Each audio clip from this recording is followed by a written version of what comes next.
Hey everyone, it's Dave from Dave's Ohio Barbecue. Today we are going to make prime rib sliders. Stick around.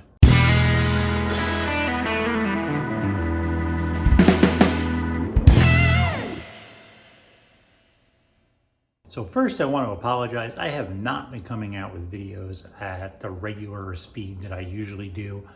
We moved this fall and there was a lot of packing and unpacking and getting things situated. So I really haven't had that much time since about October to really produce anything. But this new video I've got for you, this is what I'm making with my leftover prime rib that I made for Christmas. This is a really great way to reuse it. It makes a really awesome slider that's great for like the Super Bowl or just snacks. If you're having people over, it's a really great like appetizer.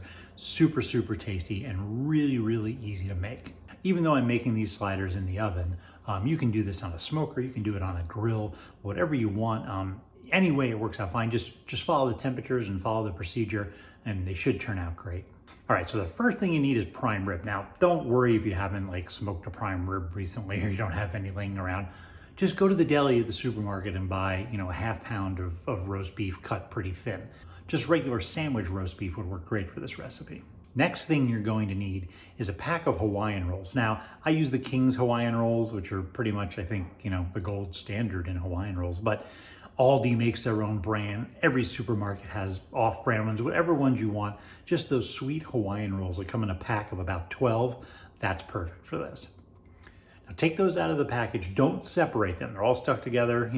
You're going to saw them basically in half lengthwise so that you have a top section and a bottom section that is still connected.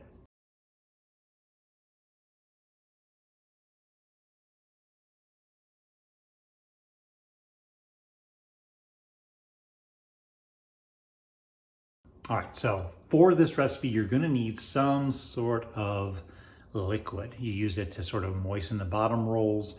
You also use it to kind of pour all over the top. For this, we're gonna do kind of a honey mustard horseradish sauce. Now, I know some people don't like horseradish. Trust me, the amount of horseradish in this, it adds just a little bit of tang. There really isn't much heat at all. It's just sort of like that taste that goes so well with prime rib. So if you really hate horseradish, you can omit it, but I'm telling you, you don't even really taste it. It just kind of adds that little bit of flavor, and I think it's perfect. So before we start assembling these sliders, make sure you subscribe to my channel and hit the bell next to it so you get notifications. Also, give me a thumbs up, give me a like. That way, people know this is a good video and they'll be sure to watch it. Start off by melting a stick of butter. To that, you're gonna add 2 tablespoons of honey. Then add 2 tablespoons of yellow mustard. If you want to try some fancy mustard, you can, but I find yellow mustard works just great. Then after that, 2 teaspoons of a prepared horseradish. If you want to go fresh, you probably will have a little bit more kick, but I just use this jar of prepared horseradish that I have laying around.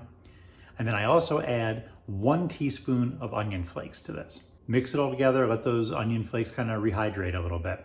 Now, I use a disposable foil pan for this, but a glass Pyrex dish, any sort of baking sheet should work for this, but you do want something with walls because you're gonna be pouring a lot of liquid and you don't really want it to, get carried away.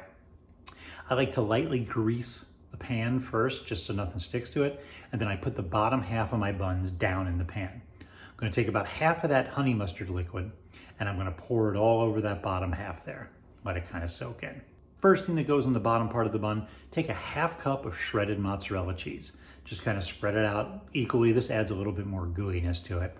Then on top of that, you're gonna spread a thin layer of that half pound of roast beef or prime rib, whatever you did. I took my prime rib and I cut it up on this little slicer I have, and I use that and it was fantastic. There's no need to worry about it ripping apart. It's so tender and it's great, but just spread it in nice, thin, even, covering edge to edge on all those buns. On top of that, you're going to put a cup of shredded Gruyere cheese, okay? It's sort of a Swiss, but I find it melts a little bit better if you've never had Gruyere. Put that all over the top, and then put the top set of buns on top of the Gruyere cheese. Now, with the other half of that liquid you have, pour it all over the buns. Now, you may want to take like a butter knife and kind of poke a hole in between each bun, kind of just to let some of that gooiness kind of seep down in there. Otherwise, it might just float on top. But you want to cover the whole top and let it kind of soak into those buns. You're going to cover up that pan with foil and you're going to put it in a 350 degree oven, smoker, grill, whatever you're using for about 20 minutes, okay? That'll really cook it, warm it up. It'll get that cheese super melty. You get that nice string effect there. When you're done, take the foil out and put it back in. You kind of want that gooiness on top to firm up a bit. If you're in the oven, usually 5 or 10 minutes will do. If you're out on the smoker, you can go 10, maybe 15. You don't really want to burn it, but you want to put it in there and get it just kind of to kind of not harden, but not be so wet on top is what the point is. And that's really it. You break them apart. You can either cut them with a knife if you want to be precise, or you can just rip them off there and eat them. They're fantastic. They're like my new go-to. I'm making them for the Super Bowl this year. They're my new go-to. They're just so good. And they taste really good reheated the next day. I found out, like, I ate these. I made way too many, first of all. But I ate these for the next couple days, and I would reheat them for lunch, and they're just delicious. They're just wonderful. Even my wife, who's like the biggest picky eater on earth, said, I have to make these again. So, crowd pleaser deluxe. As always, thanks for watching. Make sure you check me out on social media. I'm on Twitter and Instagram at Dave's Ohio Barbecue. Also, I'm on Facebook. Just go to Facebook, search for Dave's Ohio Barbecue, and you should be able to follow me there. Make sure you subscribe to my channel. Hey, if you like the video, hit the like button, leave a comment down below.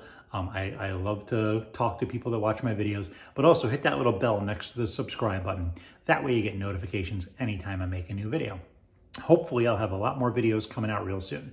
Thanks for watching. I'll see you next time.